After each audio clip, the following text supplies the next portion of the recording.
नमस्ते बच्चों, BA second year की क्लास में आपका स्वागत है।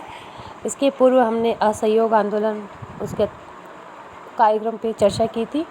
आज हम आंदोलन की दुर्बलताओं पर चर्चा करेंगे। आंदोलन की सबसे बड़ी दुर्बलता राजनीति में धर्म का प्रवेश था, जिसके दूरगामी परिणाम बहुत घातक हुए। खिलाफत का प्रश्न, जो एक धार्मिक प्रश्न था, उसे राष्ट्रीय आंदोलन के राजनीतिक मसले के साथ मिलाना दुर्भाग्यपूर्ण था। गांधी जी ने हिंदू मुस्लिम एकता के लिए ऐसा किया था, लेकिन इसने भारतीय राजनीति में धार्मिक कट्टरता को प्रवेश प्रदान किया और इसका दूरगामी प्रभाव हिंदू मुस्लिम तनाव के रूप में प्रकट हुआ।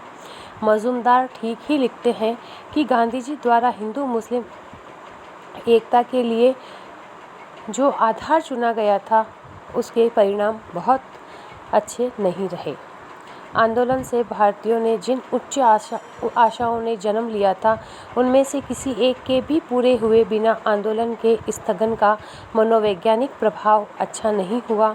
बोस लिखते हैं कि एक वर्ष में स्वराज्य प्राप्ति करने का वचन न केवल अविवेकपूर्ण वरन बालक सदृश भी था। जन मनोवृत्ति का ध्यान रखते हुए हिंसा की छुटपुट घटनाओं को गांधी जी के द्वारा स्वाभाविक समझा जाना चाहिए था। इसके अतिरिक्त ये घटनाएं शासन द्वारा किए गए दमनात्मक कार्यों की प्रतिक्रिया के रूप में प्रकट हुई थी और इस रूप में इन घटनाओं का उत्तरदायित्व शासन पर डाला जाना चाहिए था। आंदोलन को सहजता स्थगित कर देना बुद्धिमत्तापूर्ण नहीं था। अब आंदोलन का महत्व।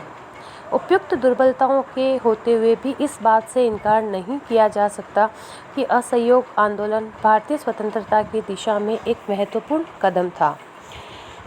इसने राष्ट्रीय आंदोलन को एक जन आंदोलन का रूप प्रदान कर दिया। इसने जनता में अपूर्व त्याग और साहस की भावना का संचार किया। अब तक देशभक्ति या राष्ट्रीयता कुछ गिने चुने व्यक्तियों की विरासत समझी जाती थी। महात्मा गांधी और असहयोग आंदोलन के प्रभाव से यह सर्वसाधारण की संपत्ति बन गई। असहयोग आंदोलन पहला जन आंदोलन था और इसने भारतीय जनता को अपने पैरों पर खड़ा होना सिखाया। दूसरा इसका महत्व था, साधारण जनता को इसने निर्भीकता प्रदान की। पहले जनता सरकार का विरोध करने में बहुत घबराती थी, जेलों से डरती थी।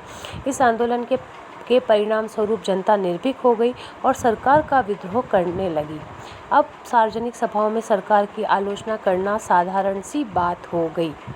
इस आंदोलन से एक लाभ यह भी हुआ कि जब तक आंदोलन चलता रहा, ब्रिटिश सरकार जनता का पूर्ण सहयोग करने के लिए प्रयत्नशील रही।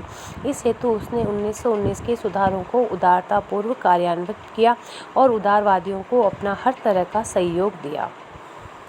कांग्रेस ने जो रचनात्मक कार्यक्रम अपनाया, जैसे खादी, चरखा, राष्ट्रीय शिक्षण संस्थाओं की स्थापना और संचालन, विदेशी माल की बजाय स्वदेशी को अपनाना, इससे भी देश को बहुत भारी फायदा हुआ। सुभाष चंद्र बोस कहते हैं कि 1921 के वर्ष ने निसंदेह एक सुव्यवस्थित दलीय संगठन प्रदान किया। इसके पूर्व कांग्रेस एक वैधानिक दल और मुख्यतः बात करने वाली संस्था थी। महात्मा जी ने इसे नया विधान दिया और देशव्यापी बनाया। उन्होंने इसे एक क्रांतिकारी संगठन के रूप में परिवर्तित कर दिया। धन्यवाद।